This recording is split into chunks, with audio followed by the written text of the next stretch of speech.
Hello, good afternoon. Welcome to Melo Zambia. We're live here on Melo Zambia Facebook page and YouTube channel. My name's Kutemba Falanga, and today we'll be talking about living with someone with autistic spectrum disorder. Now, we'll look at a simple definition of that. Autistic, or should I say, autism spectrum disorder refers to a group of complex neurodevelopment disorders, which are basically characterized by repetitive patterns of behavior, which makes it difficult for these people to have social communication. This topic to me is quite personal because I have a sister who's autistic. She's my older sister, and I have quite an experience growing up, with an autistic person. From the time I was young to the time I came to understand what disorder she had and coming to, relate to her. So I'll start with a few things. First of all, autism there are mild cases, there are severe cases. When it comes to my sister, it's a severe case. So there are some things that I'll talk about depending on the experience that I've had with her. It might be different with other people that I'm sure you people have come in contact with, you people live with, or you people have heard of, because usually when it comes to autism, in our community, people take it as, well, it's either a taboo or it's witchcraft or it's, demons. But I think if we got educated and if we taught each other to say autism is this and that, would be on the right track. So I'll start with some of the few things that happens in my day-to-day life with my sister. So she has a verbal with distorted speech.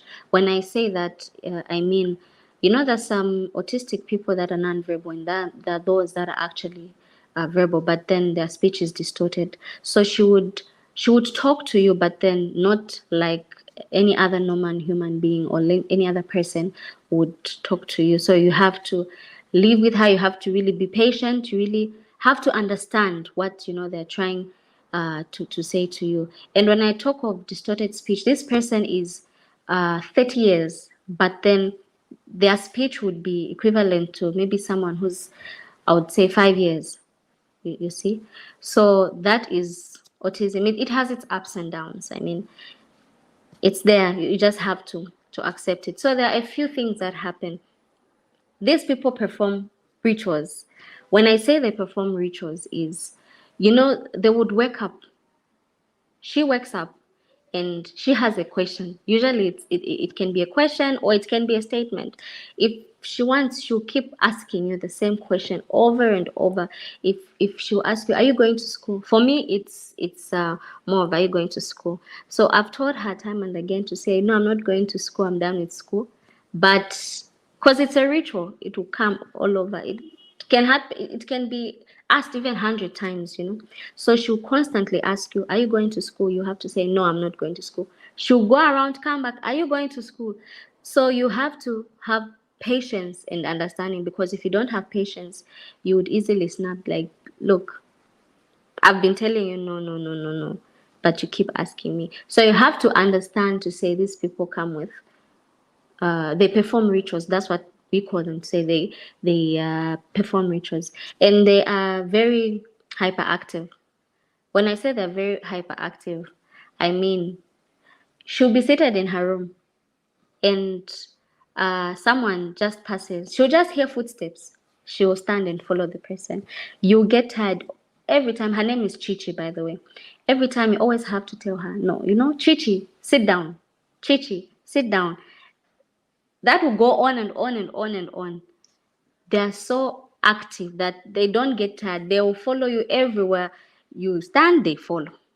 You go, it doesn't matter who it is. Whenever they just hear footsteps, whether it's at night, it's during the day, it's early in the morning, whether they are sick or they are not sick.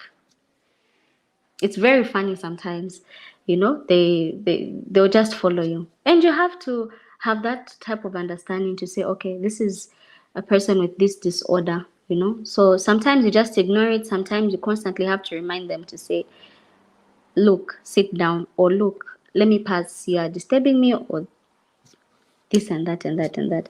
So usually they have late development of speech skill. Like I said earlier on, she's 30 years, but her speech is is equivalent to someone who's 5 years old. So you may wonder, it's quite interesting, coming to think of it. You may wonder, this person talks to people every day, but then what's causing this? Like, what's causing the late development?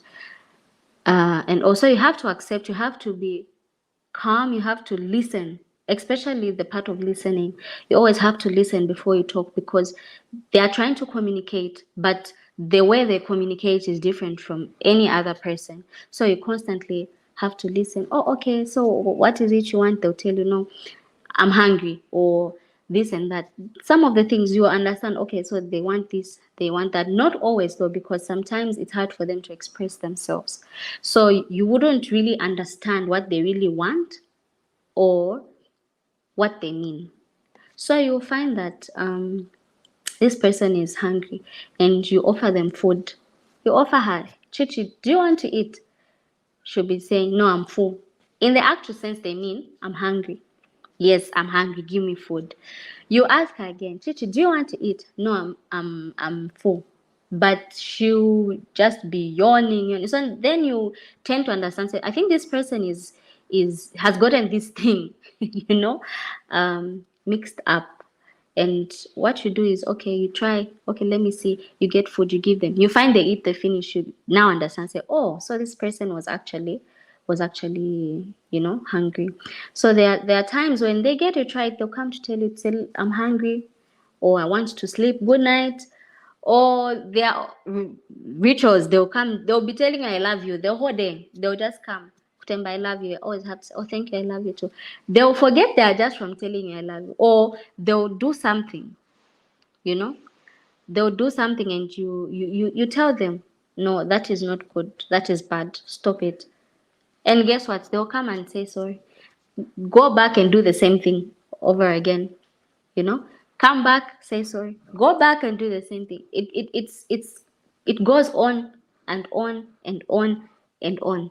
And all you have to do is understand, because they are different, they are special.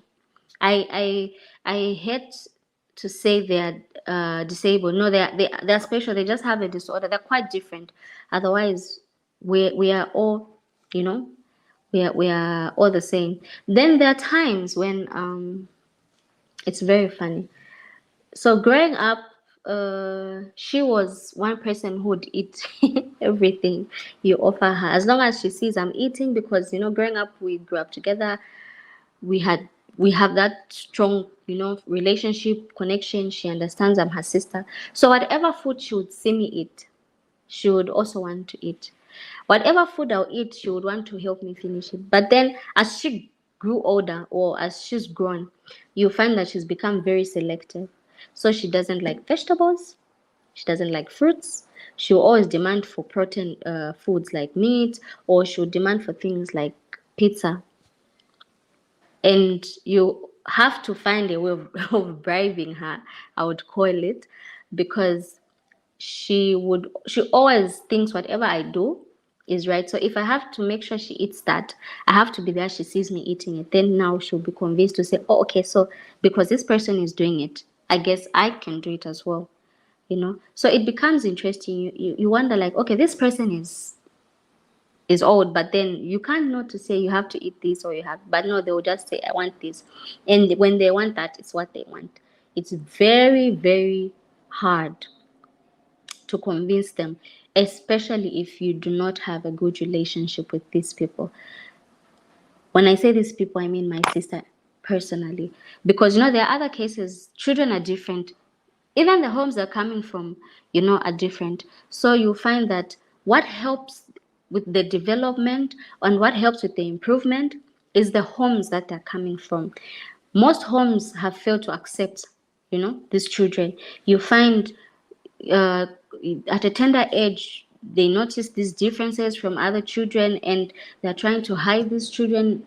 Visitors come, they hide them in the bedroom. You wouldn't even know there's this child in this house, which is very wrong. But we'll talk about that later. Then we also have they have limited eye contact. So what happens is you're having a conversation with them. They'll really won't look into your eyes like for a long time. If they do that, meaning they trust you, they're close to you, they're comfortable around you. But mostly, you would be talking to them, they're looking somewhere else. And if let's say you're a visitor, you come, you would think this person is very rude. No, they're not rude. They just have a limited, eye contact. So you're talking to them, chichi this, chichi that. She'll be responding, but she's looking somewhere else. She's just okay, yeah, yes, no, but she's looking somewhere else. Why? Because they have that limited, eye contact, and also their social interactions is limited to certain people. You don't expect them to talk to everyone. They might talk to me, but they won't talk to my friend. Why? Because they're limited. So I was recently talking to a friend, and he was surprised when I posted about the same autism and all the talk, the live thing today. And he was like, wait, your sister is autistic? I'm like, yes. I've said that over and over again. And he laughed and told me to say, I actually thought she's just not a people person, because every time I'm around this person, they don't say a word. So I thought they're just maybe not social, and I laughed, say, no, they're actually autistic. So maybe they're not yet comfortable being around you. Maybe you try, to initiate, to try and converse with them. You try say hello, be friendly, because they know, and they know to say this person is friendly, this person is not, this person will hurt me. And what's more interesting with these people is that it's like they have a sixth sense. There are some things that happen that you would wonder to say, because, for example, someone is planning on, let's say, visiting, and they've not yet communicated to say they're visiting. She'll just, start talking about the person. She'll be like, okay, this one come, this one come. And you'd wonder to say, why are they talking about this person coming? You'll be surprised an hour later this person arrives, or this person calls to say I'm on my way, and you'd wonder, like, how did they know, to say this person is coming? Or you would find that you hide something. There have been times, my mother would maybe hide something under her mattress, just to try and see what, and she's not there when she's doing that. But the moment she enters, she'll find that she's removed whatever she's hidden and pushed on top of the bed. Or you think, okay, let me hide this. She shouldn't find this. She'll go and find it and bring it to you. And she's very, very protective of other people's things. So if, let's say, I left my phone and someone else tried to touch my phone, that is going to be a problem. She will have to call me or get the phone, bring it to me, and report to say, this person wanted to get your phone, or this person wanted to get this, or this person wanted to do that. So it's quite interesting. You tell her, no, it's fine. This person can touch, it's okay. But no. They know to say, this thing belongs to this one. That thing belongs to that one. So it becomes, it becomes very funny. Sometimes you constantly have to tell them, no, it's fine. This person, it's fine. Or you'll find that if, let's say, I'm away and people visit home, or anything happens, the moment I get home, I've not even maybe removed the moment she just hears that I'm home, she'll come and start narrating everything that happened, from the person who came, from what she ate, and from everything that happened. So we've had instances where we've employed helpers, maybe my parents, by the time my parents were both working before my father retired, and they're both busy, and I'm at school. So we needed someone to be home So you find that we would employ these helpers, but because they didn't understand to say this person is like this, they would try and you treat them, or punish them where it's not even necessary. Find you leave food to say this food is for this person, they don't give them, they lock them up in the room. And then every time we get home, they would always report, and they would try to be defensive. No, that didn't happen, she's just lying. But one thing is that these people rarely lie. And coming to my sister, she never lies. Whatever she tells you is the absolute truth. So we had instances where that happened, and we just had to let go of these people, because at the end of the day it affected her development, because of that bitterness, because of that, the cruelty. You find that we realized that it became hard for her to express herself. Sometimes she would keep to herself. She just became different, and you find that she would do things out of anger, not because she wants to, but because she's just upset. And that didn't help at all, because what we wanted as a family is for progress to happen. These people have got schools that we take them to, special schools. Most families, I've noticed, most families don't want to take their special children to special schools.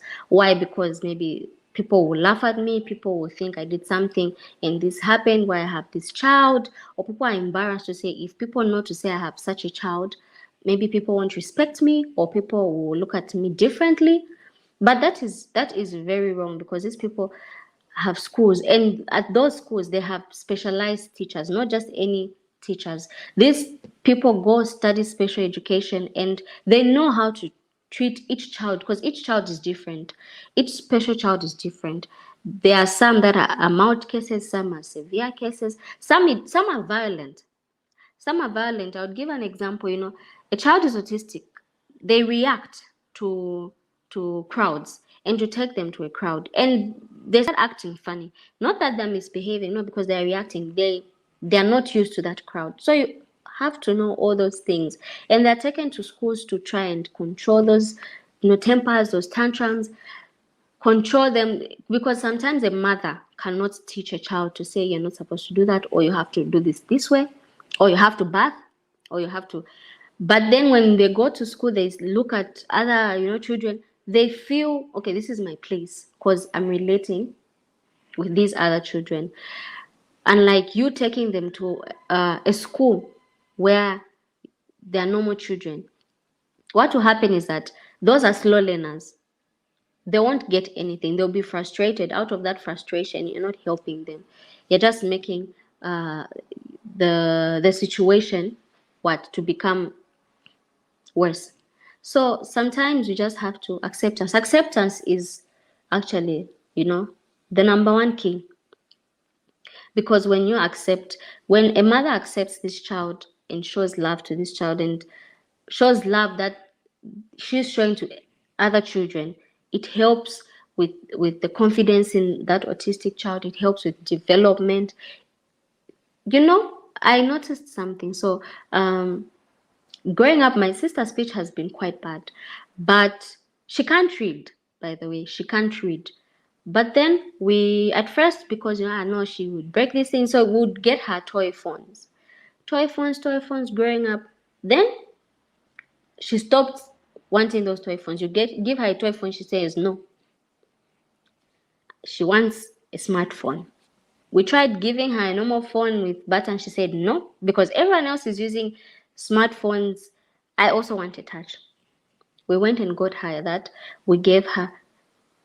What's very, very surprising is that this person can't read, but she's able to change things like a wallpaper. She's able to she knows where the camera is, because of us giving her and making her feel to say, okay, you can use what I can use. So here, do it. So because she sees us taking pictures, she now knows how to take pictures. She'll just get her phone, take pictures, take videos, record herself, and start playing those recordings, listening. She'll come and show you, look what I did. And every time they do something, it's important to actually applaud them.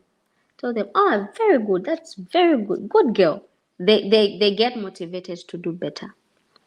So she can change her wallpaper, she can do all those things. And she knows whenever something starts happening, when she sees that people getting phones to record, she gets her phone, starts recording. But this person can't read. How does she know the camera is here? How does she know I have to change the wallpaper from here? You have to help them with that development. It just doesn't come.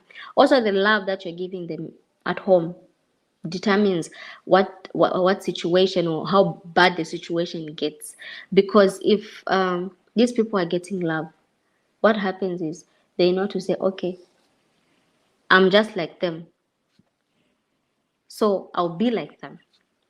But the moment you don't give them love, they tend to be frustrated, become violent, do all sorts of things, and then you'd wonder why is this person acting like this? No, because you're not giving them that love. So the moment you accept them, the moment you give them love, the moment you take them to the right schools, everything just, everything just goes well. These people are very loving. My sister is very, very loving person, and she really loves her siblings. There are things no one, and I can assure you, no one can try and mess with us because she would be very, very defensive. Even times that maybe we're growing up and parents tried to, maybe you do something wrong and they're trying to whip you, she would always come in and say, don't, leave her alone, try to defend, get you away, don't do that. Or I'm an asthmatic patient, so what happens is there've been a few times that maybe I'm home and I have chest congestions, I have an asthmatic attack, and then she just goes crazy. She will start shouting, can you help her, help her, because she doesn't know what to do, so she starts panicking. So she'll start knocking on, can you help her, pulls people, come help her, do that. Or my sister is sick, she would just be like, she's sick, she would kneel down, start praying, this that. Of course her speech is not good, but you would understand, say she's talking about this, she talks about keywords, talking about God, this or this that. And afterwards, just say, oh, thank you. Good. She'll try cooking. She gets excited when you tell her, cook this. So she'll go there. Now, what's funny is because she really doesn't know how to do it. So, and one of her favorite meals is French fries. So you peel potatoes for her, put some oil, just enough, reduce the heat on the stove. The moment she just puts those fries on that pan, she will continue staring until there. You just have to tell her, stop doing that. Just wait. She'll stop. The moment you look somewhere else, the repetitive behavior I talked about earlier, she'll continue doing it. You just have to be there. Now it's like you're cooking double. You're helping her cook, but you also have to make sure she doesn't touch. She doesn't touch that. So all those things. I would like, autism to be educated more. I like the awareness that's there right now. It's quite better than the one that was there before. But then if maybe more effort is put into this, and if more people come out to say, okay, I've got an autistic child, there's no shame in having an autistic child. It's a blessing. So I feel if more parents, more families, talk of families, sometimes we as siblings or parents, there's that sibling stress. We have it. You can't run away from it because you constantly have to take care of this person. So from a tender age, from a time you're very young, you start taking care of this person. Maybe they're even older than you, but you continue until they die. It's an ongoing thing. So sometimes you get stressed, and stress usually affects the parent, the mother, to be precise, because the mother has to make sure this child is okay. The mother has to make sure this child has eaten. The mother, even when they are far away, all they think about is that child. Why? Because this child is different. And if you just let them like that, or they'll end up maybe dying of hunger. Maybe the people that are home really don't care if this child eats. So sometimes these families, aunties, uncles, it's important to, get this child, even just for 3 days. It's enough for someone to have a breather. Get this child, get to know how they act, get to know them. Let the parent rest. It's really important because sometimes it becomes too frustrating. And you're just like, oh, this is too much for me, this is too much for me. But then if these other family members came in and said, okay, I would like this child maybe to come and visit, even just for 2 3 days, that would help. That would help most families with these autistic people. Or let's say they're having parties. Usually these kids are left out. Invite them. They love such things. They love it when they're being loved. And they know if it's genuine love. So sometimes, you just take time. You invite them. When you invite them, they come. Of course, you're cautious, to say, okay, I can't give them this, I can't do that, I can't. But just the gesture of you inviting them, they get excited. You have no idea how they feel. My sister gets excited when you tell her we are going somewhere. It might be just by the roadside, but the moment you just tell her, say, Chichi, dress up, we're going this side, she gets too excited. You even wonder, like, what's the excitement? She will start singing, and she's very huge. She will start jumping, singing, chooses her favorite outfit, and they have they have a favorite outfit. So if you know to say this child is autistic and they like this black, maybe it can be a black jean, it can be any color, it can be anything. Try and get them the same thing, but try and get more of them, because when they bath, when my sister takes her bath, she wants to wear the same clothes over and over. When you give her something, she'll say no, unless you just convince her to say, okay, you wear this, we go this side. Okay, fine. You've negotiated there. But then she just wants to wear the same things every day. She likes the same things every day. When I say every day, she takes a bath, same clothes. So what we do is you get many sets of those clothes, so that she won't know to say, okay, is this the thing that I wore while she's bathing? Just change secretly those, take them some, wash them, just like that. So she gets too excited. She goes into those clothes, goes out. So the reason why she can't move alone is because with her crossing the road, it's quite dangerous, because she doesn't do the look left, look right. She knows, if I'm going at that shop, all I have to do is just pass and go. They will stop for me. So hence, usually she's home. If she has to go somewhere, you have to go with her.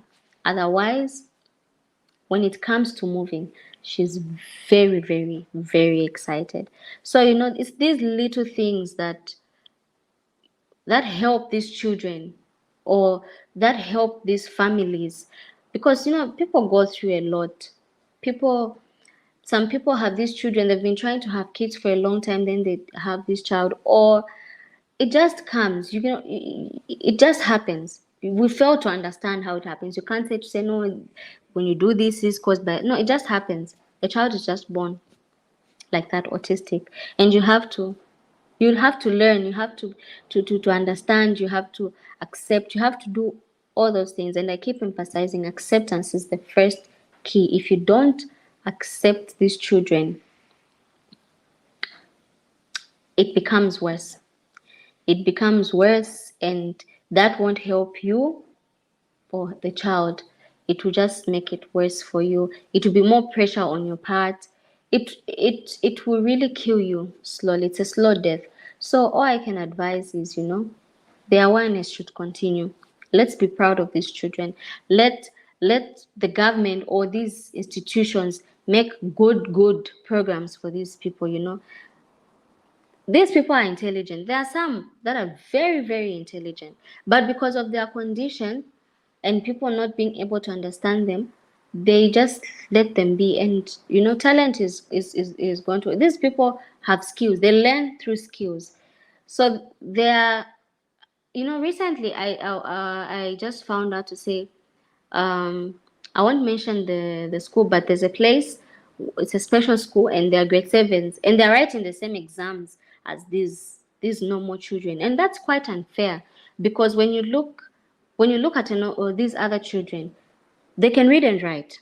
They can read, write, their speech is okay, they can understand. But you look at a special child, you look at an autistic child, this person needs patience. You need to explain to them, to say this, that Sometimes they'll get it, sometimes they won't get it. So you don't expect them to have the same exam, and when they fail you, they repeat. No, no, no, that's quite unfair. I would urge, if it's, I don't know, Ministry of Education or this, if they'll just change the curriculum and say this one is for special children and this one is for these others. That way, even as they're learning these skills, as they're growing older, they'll perfect these skills, because there are different skills that are taught in these special schools, especially when the child gets older. At least they should have a skill. What can they do? Can they cook? Some of these people cook. Some they can mend something. You give them, they're very intelligent. They know, say this has gone wrong, this has happened. But then if we say no, they'll do the same things as these other children, or no, I'll take my child to a normal school. You're just killing the child, and you're killing yourself. So let us come together, because as a community we can do a lot of things, and as a country we can better ourselves by taking this awareness, not only here in the capital. Let's look at those deep places. There are these villages where we have a lot of these cases, but because those people are not educated about this, they don't have the awareness. They treat it as, no, it's witchcraft, it's demons, it's that, this and that. Some children are kidnapped, killed, what.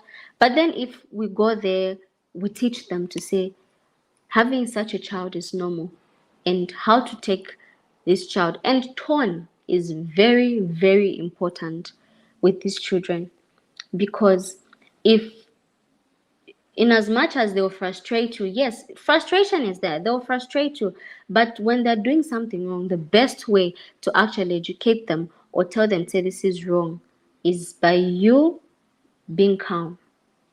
Just tell them, Chichi, bad manners. Chichi, that is bad. They will tell you, oh, sorry. In as much as they'll do it again, just good tone. This applies with, even every other children or other people. If you use a good tone talking to me, even if I'm wrong, as long as the tone is good, I'll understand. So why should you yell or shout or scream at these children because what, they can't get it? That's how they are. That's who they are. So if you embrace that and know to say, okay, I will tell this person a couple of times, a million times, and I don't have to get tired, then that way things will be better. It will be a better Zambia for these autistic children. They'll be free. They'll come out. They'll express themselves. Because in as much as it's hard for them to express themselves through communication, but when they feel to say everyone is on my side and everyone is for me, I feel there'll be better people. I feel we'll realize to say we have a lot of these children, and bring them together and make all these programs for them, and make more schools, train more people, train more people to deal with these children, because special children are special.